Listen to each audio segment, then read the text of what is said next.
Addiction to Purpose with Riches in Recovery welcomes you to our audience.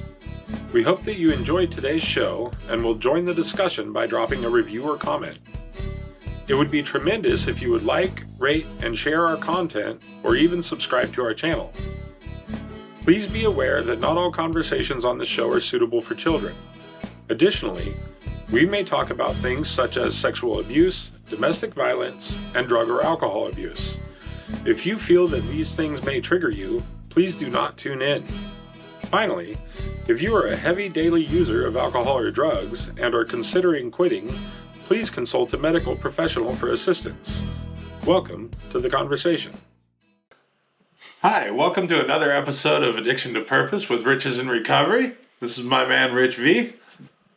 And I'm Rich G, and we're really happy that you joined us today. I do want to mention, kind of like on the front end of the show here, that we're going to have a little bit of a change in episode releases.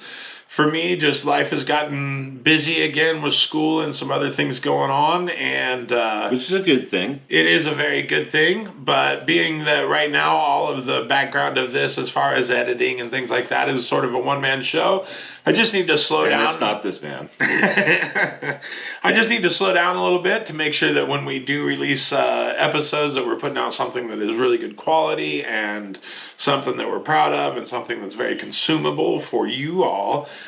So instead of doing a weekly release, we're going to switch up to doing releases on the 1st and the 15th of each month. And that might change down the road. We might be able to go back to weekly at some point, particularly if we find some volunteer staff or something like that, where we're able to take a little bit of the busy work that the show requires off of me. But for now, we're just going to do 1st and 15th and be happy with that. And if you haven't seen any of our previous shows, you can go back and get caught up on them. Yep. Then get caught up on everything, and so it might work out for everyone. Yeah, absolutely. We do have a handful. We've got 15 shows that we've already released, and that was at a time when life was less busy, and it was a real blessing to be able to do this show during that time. And I want to keep the show as part of my life, part of my program. But I've got to also make room for other things. So, well, doing the show is a good time, and yes. I think we do give you some good information. And so, definitely we are going to keep doing the show for sure. And giving us some feedback. Giving us some ideas that you would like us to discuss. Some ideas that you've got from our previous shows, giving us some feedback, and that might spur us on to do, a show just on your idea. That might give us an idea just to run back, and who knows, we might just do a show on that. You never know what gets through our heads. Absolutely, yeah. We have a few things brewing, but it's always we do. It's always great to get some outside influence, so that it's not just us thinking about it. And of course, any input from our audience, things that would interest you, would be fantastic. Today, I was kind of racking my brain about what to do, because we had taken a little break and I hadn't been thinking about the show that much. And of course, me and my addictive and obsessive personality, I'm like really racking my brain. And I'm like, wait a minute, this is pretty basic kind of stuff that we can go with. And so we've decided to go back to like one of the real basic things, and that is the acceptance and surrender piece of the program. That's what really got me rolling in the, in my sobriety, is once I finally was able to give it up. Once I finally was able to just release it and then accept my alcoholism and the hold it had on me, that's really was what I started. This gear started working. The heart started working. That was the really cornerstone of my sobriety, is when I was able to give it up and release it, and that's boom. Yeah, that was the cornerstone for things. Absolutely. Yeah.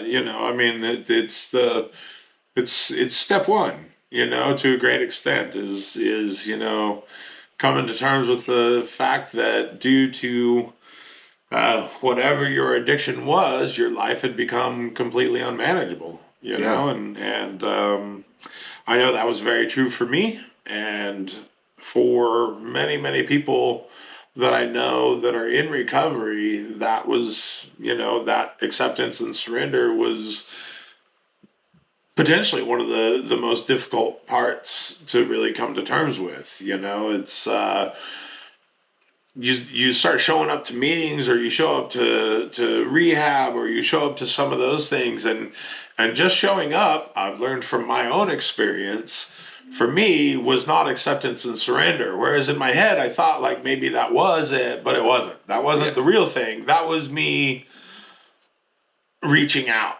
That was a cry for help. That Let's was do these me. first before we go any Oh, thank farther. you. Yeah, we Yeah, got to do the yeah. That opening was things. anyway, yeah, we'll get to questions, but yeah, today's show is about acceptance and surrender. Yeah. And as we're talking, if you have something that you'd like to share with us, or the rest of our audience, we'd love to see your comments in the show, or your comments about what acceptance and surrender might mean to you, or your experience in it. Those are always some of the best stories. Is people's, what happened to them when they finally accepted and surrendered. There's some great stories about, because that is just such a powerful moment for them to do it. But I want to, what are we grateful for today? You Yeah, have no to do doubt. that Yeah. always at the start. I almost breezed through it, but yeah. So, what are you 'Cause I grateful like for this today? part, so I Yeah, didn't want to miss gratitude it. is great. So yeah, I'll have a lot of gratitude. So I'm really grateful for old friends this Yep. week. I was able to contact some old friends, and I don't know about you, but for me, sometimes you got good friends, and you get busy, they get busy, and sometimes you just stop contacting each other. And I've gotten a hold of a couple friends, just in the last couple of weeks that I hadn't talked to for quite some time, and it was just great getting a hold of them. It just really was. And they're people that had been in the program. One was my litter mate from 10 years ago, and we'd been the first 4 years of our sobriety, we're inseparable, went to meetings together, did H&I together, everything like that. And just life had kind of separated each other, and called them, and it was just the greatest time to talk to each other. And we're going to go out to lunch and all that sort of stuff. And so, yeah, I'm very grateful for old friends. And it just has been great contacting them. I got a couple more I'm going to get a hold of, and it's just, yeah, it's nice to be able to do that. So that's what I'm grateful for. Love that. Love Yeah. that. And for me, this was a couple weeks back, but I haven't talked about it on the show. But a couple weeks back, I got the opportunity to go to a camping trip with one of my fellowship groups, a men's fellowship group, and that was just a fantastic time. It was really awesome to, just get out in the woods with a bunch of other men that are in recovery and share stories and make food together and just, hang out for a few days without thinking about the outside world and just being part of the group, and being part of something that was greater than myself, right? And so that was really fun. It was really a blessing, and I got to form more relationships than I had before within the group. So it was really good. Yeah, it's kind of funny when I first started working with Rich, I told him to go. It'd be a good idea for him to go to a meeting with these guys, and and told him, go to those meetings and let these guys love you up, And he told me, he's all, Rich says to me, go to a meeting and have guys love me up. He was thinking to myself, what are you talking about? Well, this group of guys is an exceptional group that he Rich has gotten involved with, and finally understands what it means by what I meant by let these guys love you up, because there's just it's a good group of people. Yeah, the support and love and care that they show for one another is really genuine, and sometimes it comes from a hard place, but it's meant uh, for goodness. And there's definitely a very gentle side to things as well, but sometimes they can be a little hard, but it's all meant for Usually need you it. because sometimes you need somebody to say, stop being a dumbass, and that's okay. But it's definitely not all like that. There's plenty of tearing up and big bear hugs and just genuine men being real friends to one another and showing real support to one another. It was really great. Cool. So thanks for reminding me not to pass by the grateful moment, because gratitude is incredibly important. Gratitude. Taking it's like as important as breathing. I'm grateful for gratitude, even. Yeah, absolutely, right? What are you grateful for today? Gratitude. Love it. All right, so getting back to giving it up, to surrender. The kind of the first thing that I wrote down, I kind of put surrender first and then acceptance later. Just a few little notes on it. And the first thing I wrote down, because I just love this quote, it comes from an unknown source, but it's surrender is moving to the winning team. Right? Moving to the winning team. Right, as opposed to surrender being... Yeah, I know, I've heard that before. Yeah. As opposed to surrender being losing. Nah, surrender's just moving from the losing team to the winning team, right? You just join the winning team. And so, what does it mean to surrender? And Webster defines it as to give up or yield to the power, control, or possession of another. Mm-hmm. So, so thinking about that, what does surrender mean to you? All right, well, surrender,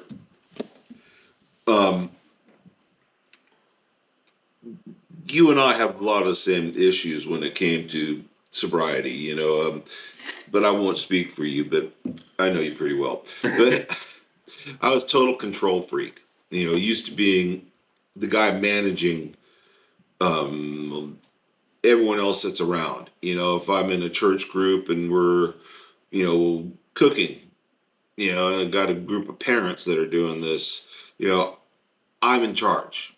I just take control, and this is what we're doing. You do this, you do that, you do this. It's just something that I always had to be in control. My father was the same way, and the old story goes, I wouldn't take a dump unless I had a plan. Okay. Mm-hmm. And so I spent my life being that way, and the hard thing about me was if I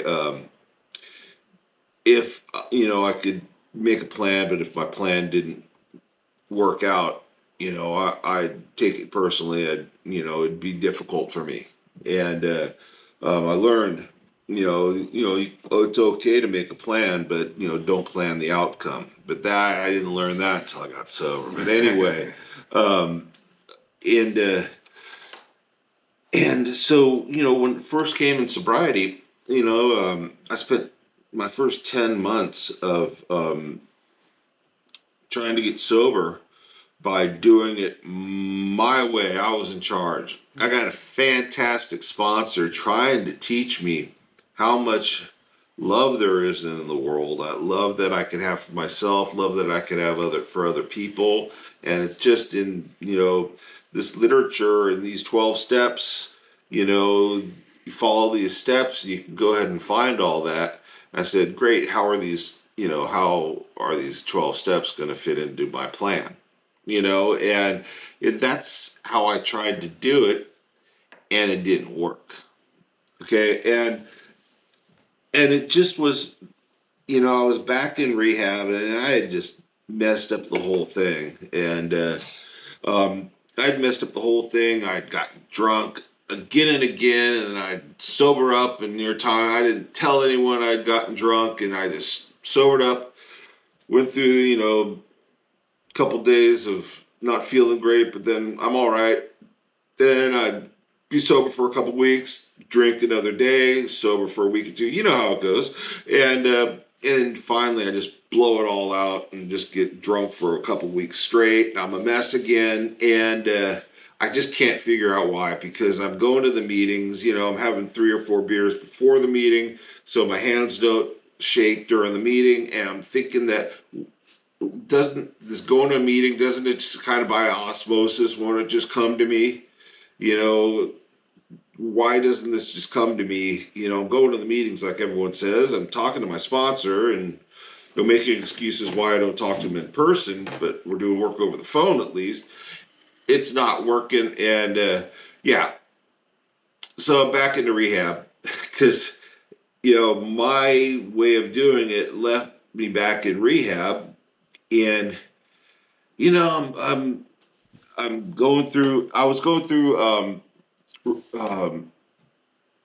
detox, just sitting outside, and I'm sitting on a bench, and it's overlooking this pasture with a bunch of steer and cows and stuff on it, and smelled like there's a bunch of steers and cows on it and stuff.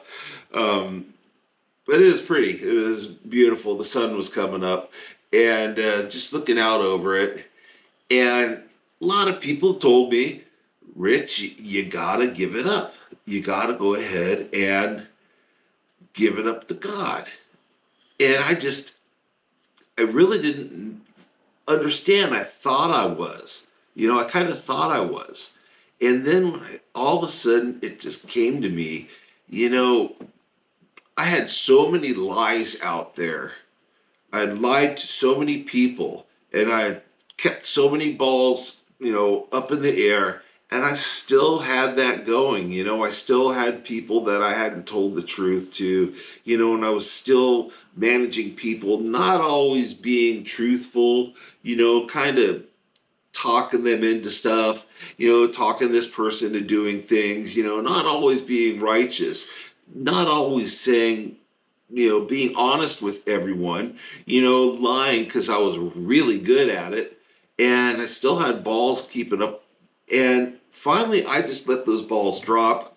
I just finally said, I'm tired of lying about everything, trying to be in control of everything, not being righteous. And it was just clouding my brain, clouding my connection to God was not there like my sponsor had told me it would be.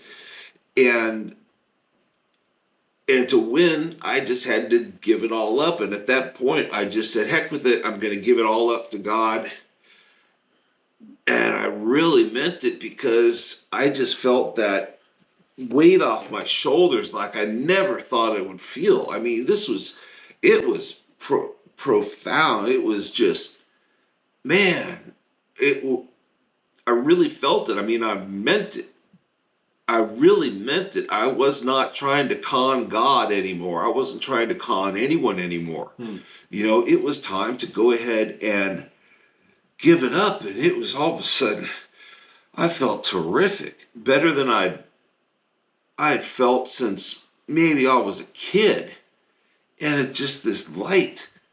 I just felt so good. And I just knew this was the way to go. And I knew next time I was going to be talking to people, and I knew who I had to make amends to. I knew, all the lies that I had. I knew how to say sorry to people. I knew how to do all that. It hit me. God just decided to go ahead and make it very clear for me. People talk about a moment of clarity.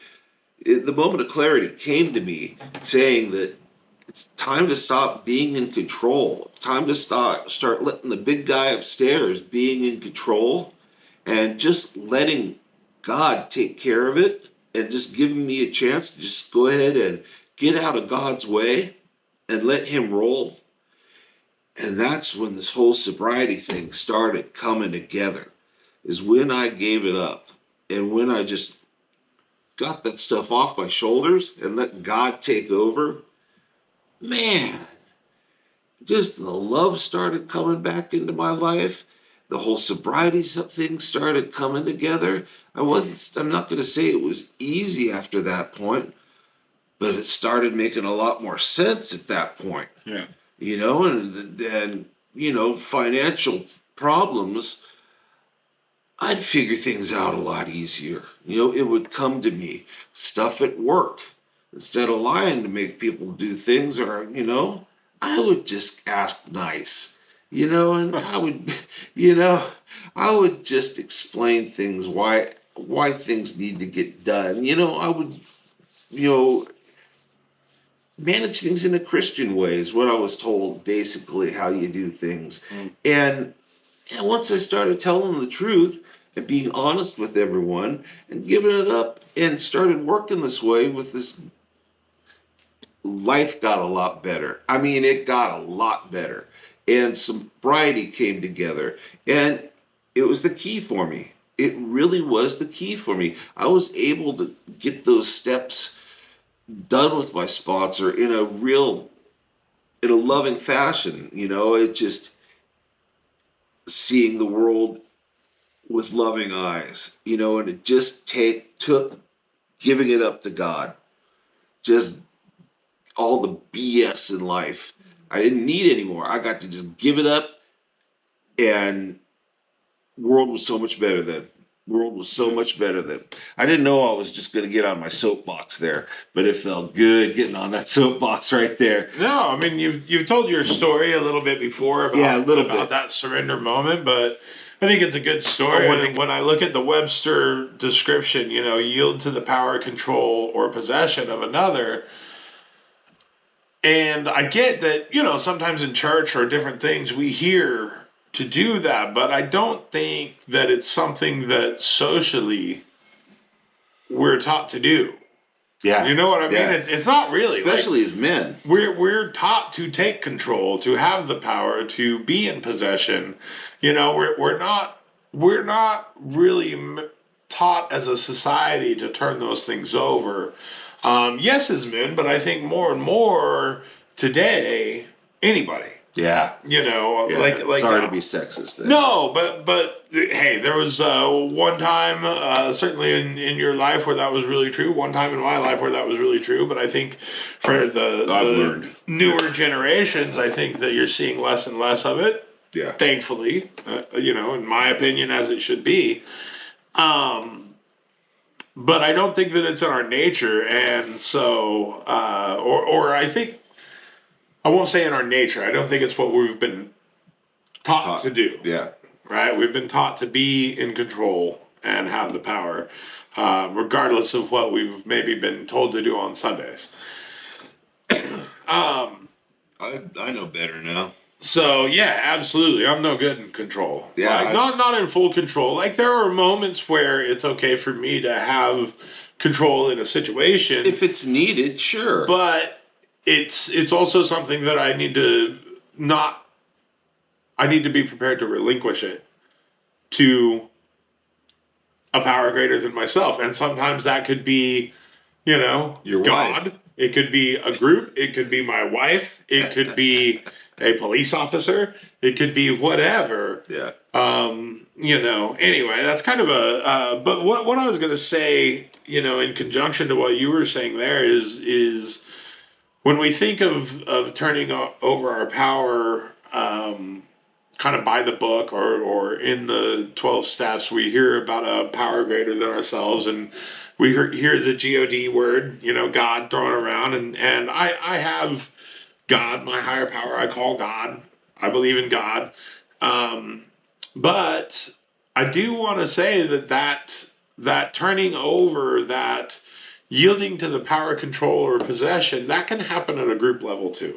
Oh yeah. And so because I know not everybody wants to necessarily adhere to the God single being controls all idea, and sometimes I know for me early on, before I had, if you will, for me it came as a spiritual awakening. That's what happened for me. It doesn't happen the same for everybody, but I personally had a spiritual awakening that made me feel connected to a God in my life, to a higher power, to something that is celestial and beyond explanation.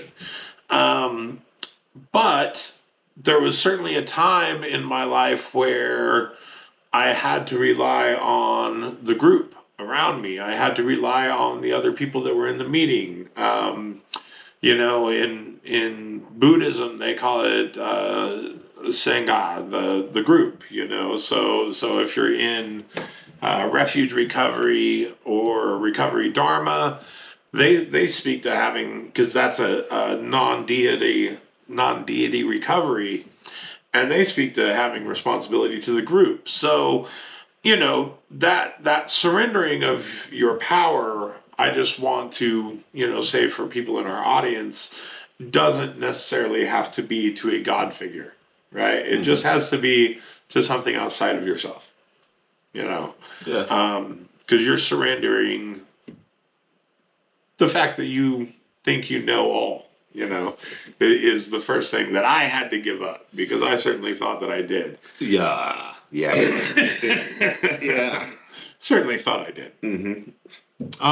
So I just wanted to mention that group conscience in that surrender phase of your sobriety uh, is a very valid power greater than yourself, and I always like to mention that on the show, because some people need to hear that to connect with the program. Yeah. And so the other thing, the last question that I kind of had on surrender is: do you think that you have to surrender over and over, or do you think it's a one-time deal? Oh, it's something that you have to remind yourself all the time. Sure. It doesn't always come natural. It doesn't come naturally to me. Yeah. It took some work. It took some effort to that happen to me. I was born and raised to be in control at all times, like I said, with my dad, and and so I have to remind myself, and that's part of daily prayers, that I have to remind myself daily that I'm not in control, and as soon as I remind myself of that, I get to go ahead and feel that that nice little feeling again. And so when I do my prayers in the morning, I get that when I get to that part. Oh man, yeah. A lot of times at that part, I can figure out, I think I owe this person, an amends. I thought about it last night, and yeah, it's not something big, but I owe them a phone call or something like that, and that I'll be glad to get that off my shoulders, and yeah, but yeah, it's something I have to remind myself every day, if not once or twice or three times or how many times it is when a decision or when something confronts itself to me, I have to, if it's something where it's spiritually a spiritual decision needs to get made, then I have to remind myself that give it up to big guy upstairs, and I normally get the right answer. Yeah. I normally get the right answer, and anything when it comes to me, and a lot of alcoholics say that your first thought's not normally the right one, Right. and so when I make a decision, I give myself a pause with almost every decision because, well, my first one's normally not right. Sure. So when I offer it up, give a second. Oh yeah, okay, that's what I should do. It's just I have daily. I also have to. Um, I know I've talked about my disease that I have in my right arm and the nerve disease, and it comes with it, pain daily. Sometimes it's bad, and sometimes it's horrible. That's the two things I get to choose from each day. How it presents itself, and so every single day I get to offer that up to God. It's just to get the whole thing off my shoulders as I give it up to God. I can't really ask God, hey, take this pain away from me. It just, to me, it doesn't work that way. I just sort of, say, if you could handle, help me, you know, deal with the pain that I've got to deal with today, I'd appreciated it. I'd appreciate that. That's kind of how I go about it. I try to ease into it. I can't demand God of anything like that, but I ask, if you could give me a hand at least dealing with this pain today, that would be great. And when it gets bad, I just offer it up. Just say, okay, God, I'm just trying to deal with this. If you can give me a hand with this, that'd be great. I know. Just kind of go. I know you're a busy man. I no, not man, but I know you're busy. But yeah, I'm not going to try to take control of this because it's up to you. So Yeah. whatever you have to say, whatever you have to do, it'd be nice to have the strength to be able to handle this. Yeah. And move on. So it does help. It does help. Yeah, I mean, I don't feel like I have to do the, full on surrender, right? Like, I mean, when you first kind of come to terms with that surrender, it's a pretty profound surrender, like you literally feel like you're surrendering from war. You're waving the white flag, you're on your knees, you're done, you just don't have anything else to give, you don't even want anything else but for something or somebody else to take charge, but is this the first when you're yeah, that's like the initial surrender, like, right? So thinking of like surrendering over and over, so that initial surrender, I think once you've done it and that initial load comes off of you. It is. I had never done it to the point where that full load came off of me, right? I had tried to do little pieces of it without surrendering fully and never felt the relief of that full load coming off of me. So I'd take back those little pieces eventually. But once I did it, where like I was like, then I never wanted that full load back, right? So I never tried to take it back. So I haven't had to surrender again. Let me interrupt this real quick though. You said something perfect though. You said, it's not like you just came back from war. Actually, you have. You have spiritually been through a war. Well, yeah, right. Yeah, really absolutely. Have. It is very much, you're surrendering from war.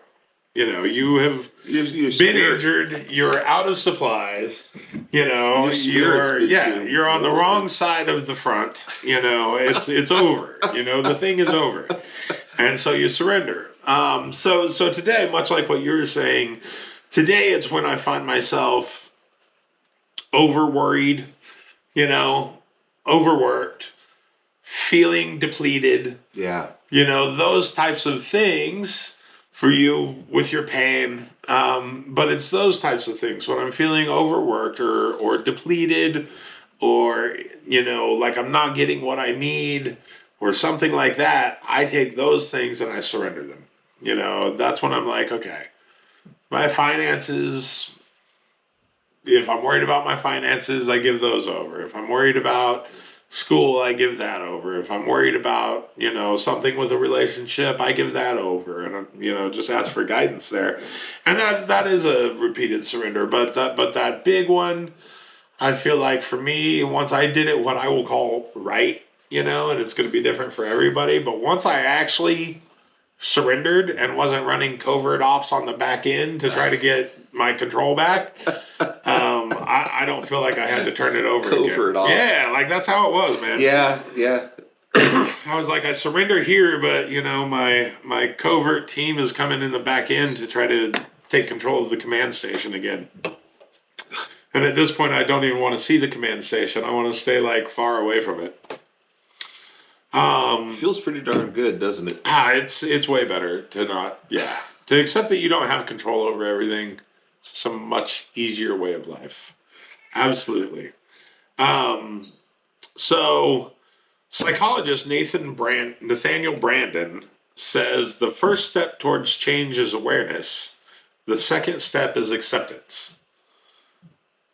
Right? So awareness and then acceptance definitely reminds me of the first step when you're thinking of the 12-step program.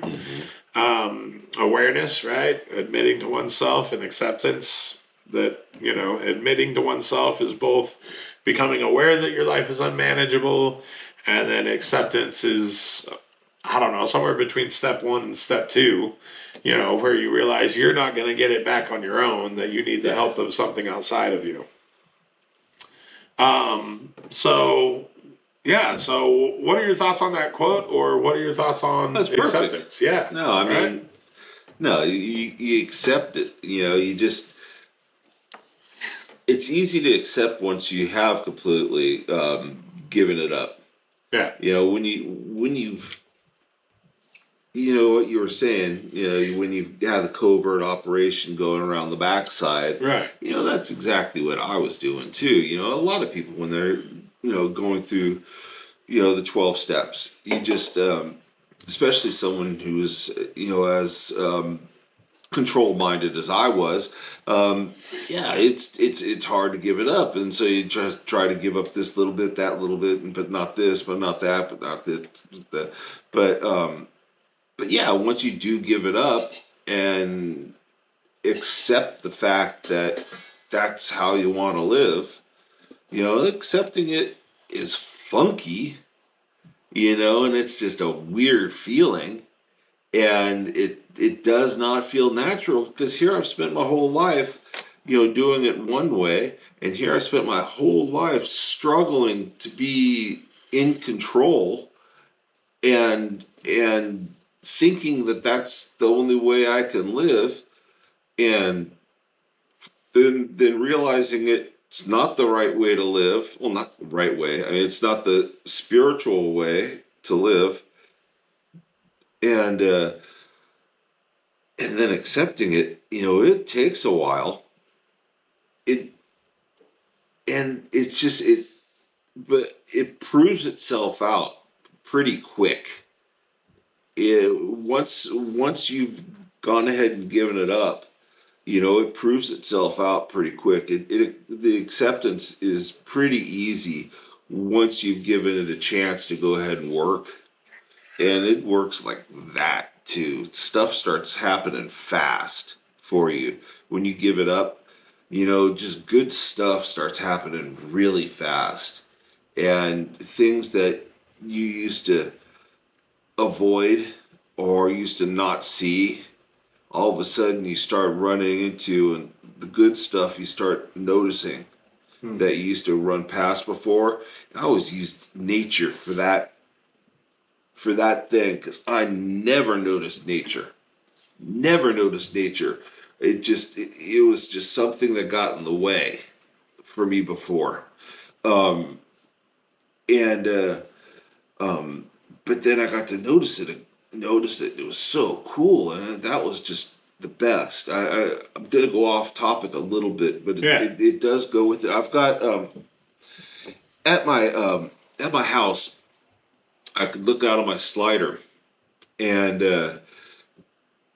look past another set of homes. There's open field, and was this big old huge tree, and it looked like a giant Christmas tree. I don't know what kind of tree it was. Here's this one giant monster Christmas tree, and when I was in my disease, I'd look out at that tree after throwing down a lot of alcohol, and looking out there, I said, if I was in charge of things, Christmas time, I would go ahead and cut that baby down, and I'd put that one in the middle of the town, and that's what I'd use for Christmas. I'd put the light bulbs, the lights on that big old thing.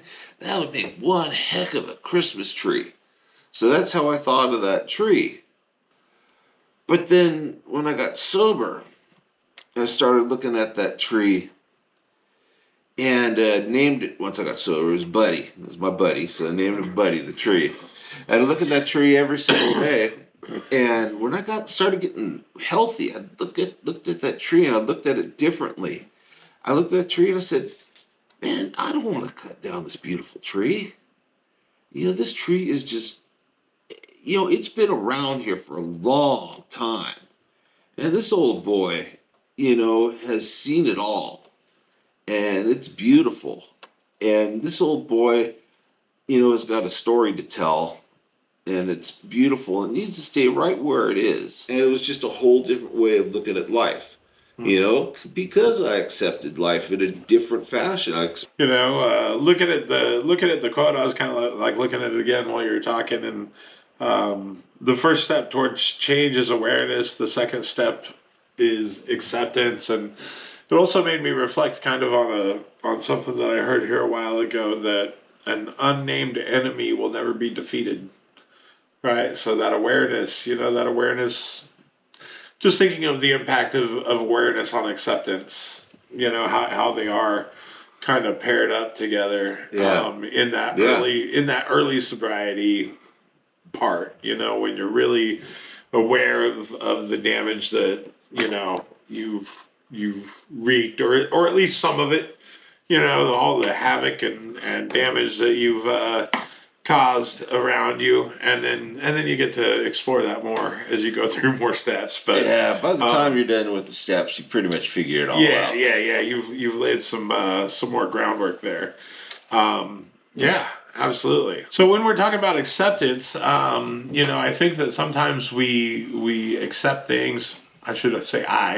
Sometimes I accept things, and then maybe they'll creep back up. Thoughts or feelings might creep back up from the past, where I thought maybe I was in full acceptance of them, but then maybe I need to process them a little bit more. Do you ever have that? Sure. I mean, it's an ongoing thing, right? It's progress, not perfection. Yeah. I mean, I don't have a particular instance that I'm thinking of per se right now. I didn't really put a lot of thought into it, but it was a question that came into my mind, and I think it's just a normal thing where even if you've done 12 steps like we have, or if you've processed through some things with your therapist or something else where you think oh, well, I really processed this, for something to come back up, or maybe you remember another detail about something, or things like that, I think are not completely uncommon. I think there were things for me over the first 3 years, even though I had done step 4 and 5 previously and cleaned up some stuff there. I think that there were some things that, when I approached it again, this time going through my steps after my relapses and beginning my sobriety again, there were a couple things that I looked at differently. Mm-hmm. And so my acceptance on them had changed, even if it was the same subject. So I do think that things creep up, or maybe will reveal themselves to you differently, and that you might have to repeat some acceptance here and there. Well, I think in your case, you're looking at things through different eyes. I mean, you're looking at things now in a much more spiritual sense than you were before. I mean, there's a huge difference with me looking at things. Before, I'd look at through things, with different senses. I was that guy that was trying to get through each day the best that I could back then. I didn't try to get that much out of my day. I got as much out of my day as I could until I got that beer in my hand. Yeah. And then the beer in my hand was the most important part of my day at that point. And that alcohol was the most important part of my day. And every day, it was, waiting or doing whatever I can to make it through the day till I got to drink. And that's how my day went.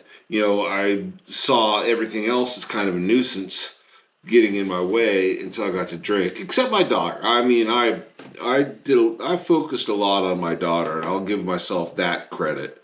Not as much as I could have, or I could have done it differently, but I did a good job for the most part.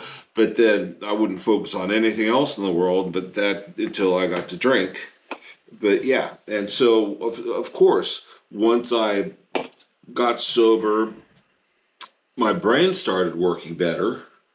Because once our brain starts working better, and, after 6 months, after a year and a half, 2 years, it does function better. But once I started seeing things, through spiritually, I accepted, things differently. I saw things through a different light. So there's a lot of cleaning up to do. Yeah. A lot of cleaning up to do where you're seeing things completely different. Yeah, no question, right? Because your Yeah. viewpoint slowly, sometimes quickly, sometimes slowly, right? Like that's Quickly, what sometimes slowly. They will always materialize if you do the but work. sometimes quickly, sometimes slowly, things change, right? And as those things change, your perspective changes, and you know your acceptance may change. For me, what I've found is my level of grace continues to get greater, right? Like I'm able to give more grace the longer I'm sober, and that's because I believe that is because I feel more grace. Mm-hmm. Right? Like I feel more grace. I give myself more grace. Mm-hmm. I get more grace from others because I've surrounded myself with a army of people who care about me and hold me up. And maybe I have some wonderful friends from before I was sober. There's no question in that. But I was also surrounded by people who maybe weren't holding me up and weren't offering me grace. But today, I would say that pretty much everybody that I'm in contact with is offering me at least some level of grace. And I think that has translated along with my spiritual practice and the forgiveness that I've learned to, hold in my heart, that's increased my level of grace. So my level of acceptance is much different. Do you mean grace as is like they love you more, or I mean grace as far as like when something happens that I'm not in control of, that maybe I don't like, which is often from another person, kind of leads to a question that I have here in a second. That I'm able to be be okay with it, right? So like I give you more grace than I may have in the past, right? Like if if I'm like late, if you're late, like you were here for the show today, wink wink, but that's a great example, right? Like I give my wife more grace, the reason I ask that is because you know a lot of the a lot of the reasons I see things differently is because I love myself. Sure. I never didn't love myself when I was drinking. Yeah. And it took getting through the steps and honestly getting through them and learning to love myself. Then I really saw things in a different way. I mean, spiritually and everything. It's just once I learned to completely love myself and love others, you know, in the form that I feel really fitting, that's when I really saw things in a different way. Yeah, and I do think that, you ask, do you mean love? Do you mean grace as love? And I think grace and love are like buddies, right? Pals. Because I love you, I can offer you more grace. Right? Thank you. And because I now love myself, I can give myself more grace. Whereas before, if I made a mistake, if I said something wrong in front of people, I might think about that for hours and hours and hours and hours later about how I should have said it. Yeah. And I might still do that, but I can give myself grace where I can be like, well, that happened and it's over now, and what can I do? I can accept it. Yeah, it happened because it was supposed to happen. Right. Yeah. So for me, giving myself that grace, giving other people that grace is really important. My next two questions are, we've already talked a lot about how surrender and acceptance is a daily, sometimes moment by moment part of our life. Right. But kind of leading into that is what happens when people do not act how you want them to act. Because I feel like that is probably the biggest part of acceptance that we all have to live with, is often how other people are acting that may not align with how we wish they would. Additionally, what I would like to remind people, what I need to remind myself during this time of year, on our wonderful 4-year cycle that we go through in the United States of America, is that we are very close to an election day on November 5th. And we are currently in what can be argued is one of the most divided countries that we've ever had, as far as, right? I mean, out of my 60 years, it's never been anything like this. And I have to remind myself that even though people are divided on opinions and on how they think the government should run and all of those types of things, that should not change my view on their humanity, on them being a person, on respecting them and things like that. And of course. So, maybe I'm putting out a little bit of a call to the audience as well, to keep these things in mind. I think it's important. I think if I look at the television and I think, Donald Trump is an evil man or Kamala is an evil woman or ding dong, this person is demonized or this, that, or the other, like, I am not showing very much grace. I'm not showing very much acceptance. And I need to remember that I'm not in control of this whole thing. I have my vote and I'll cast my vote. But at the end of the day, the person that's supposed to do the thing is going to do the thing. And my job is to be a good citizen and a good human, right? That's all we can do. But I think also just in day-to-day life, we have sometimes people will, I guess out of pocket is the common, you're acting out of pocket, is kind of the common phrase that's used today. But sometimes people won't act how we want them to act or respond how we want them to respond in situations. And for me, I know a lot of acceptance has to, exist with that, along with grace and patience and many other things. I think that is something that I've gotten particularly good at, in regards to how I respond to people, especially in the moment. I might walk away from a moment and have my thoughts about people, but I used to be First one that thoughts wrong. Well, absolutely. First thought's wrong. I do not shoot from the hip anymore. But I used to be one that would, be more than happy in a lot of cases to tell you what I thought about what you were doing or not doing. And today I have learned to mind my own business, particularly if it's not affecting me. And then even if it does affect me in some way, I can find a way to not engage somehow. Right? Politics and religion, I keep that to myself unless someone wants to have a conversation and I'm very comfortable with that person. Then I'll talk about it. But and then if it's just something people have always been touchy about politics. As long as I can remember, people have been touchy about it. It's just much more right now, and it's something that I'm very opinionated about. That's why I don't talk about it. And if someone has a different opinion of me, I don't think any lesser of that person. Just they have a different opinion, and I don't talk to that person. I just won't. I don't let them goad me into it. I don't anything like that. I just walk away. I don't.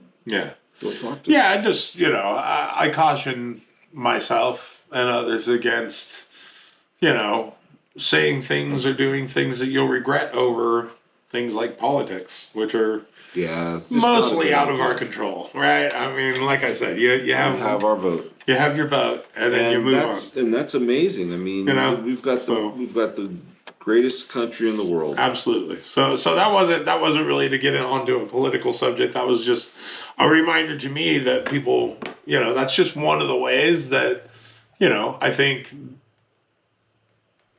steam can build over the next week as we approach that day. And just as a reminder that, like, sometimes people aren't going to act or do or say what you want, and that's okay. Yeah, we can't plan an outcome.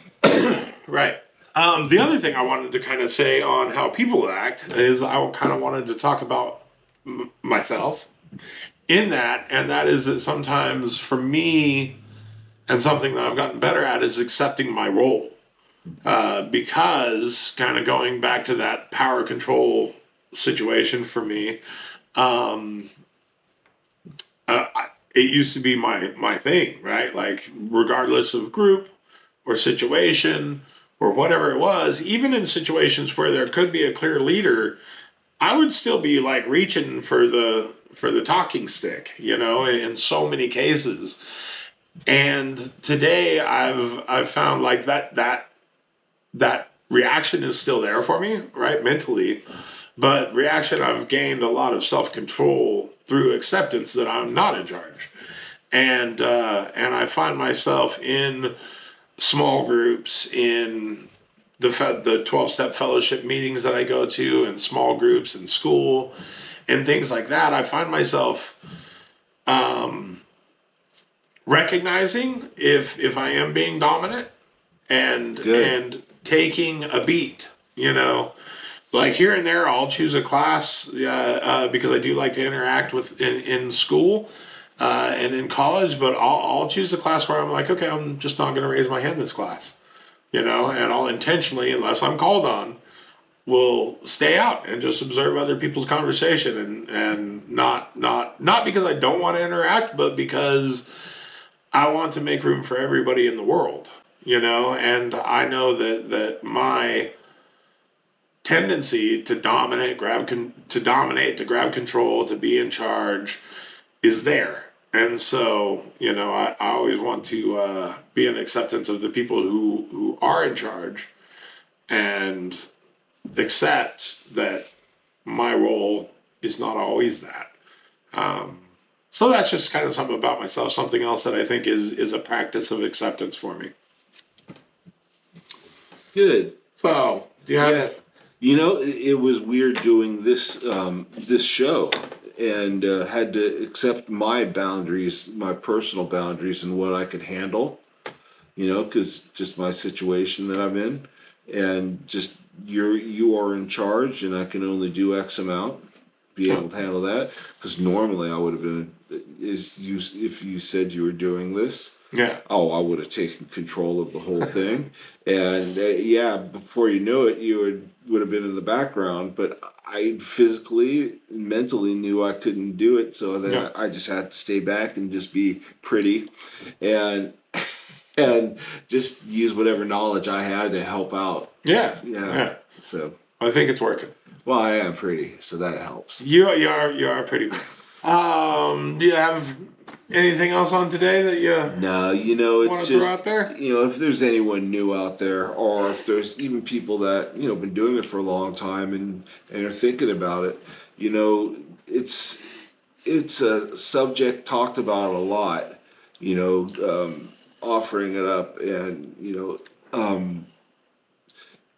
it's important. It's important. It really helps you get through life, and not just get through life, but really enjoy your spiritual part of your life so much more. If you could offer up those problems, those feelings, those things. I mean, so much of your spirituality, it's that feeling in your gut. We all know when we're making a mistake. Because we could feel it right there. It just tells us when we're doing the wrong thing. And whenever we can, offer that up to God, offer it up to your higher power, let them help you make a decision. Listen to that feeling right there, because that's there for you to listen to. That God put that there for a reason. And and just offer it up. That's one thing that really helps me, knowing that I've offered it up, because I get that feeling. Yeah, we all know it. Yeah. That means I think that means we've offered it up and let God take control because, I do stuff before and I didn't have that as much. Yeah, I feel bad about things, but now I just I'm not in control. Yeah.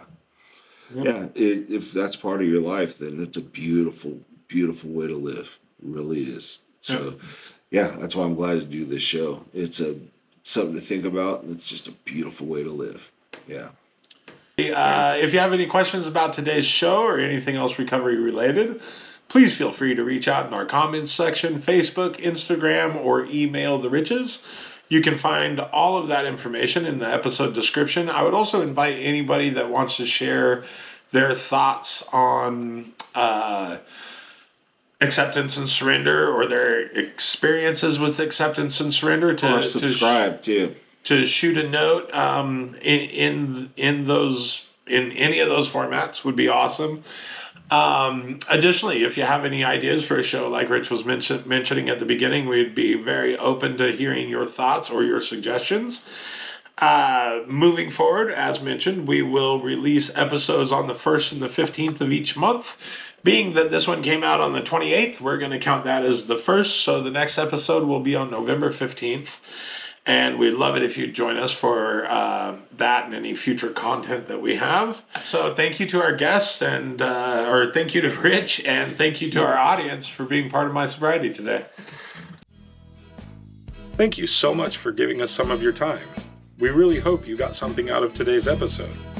We would be honored if you would like and share the episode, or leave a comment with your takeaways. Don't forget to subscribe to tune in to future episodes. Have a great day.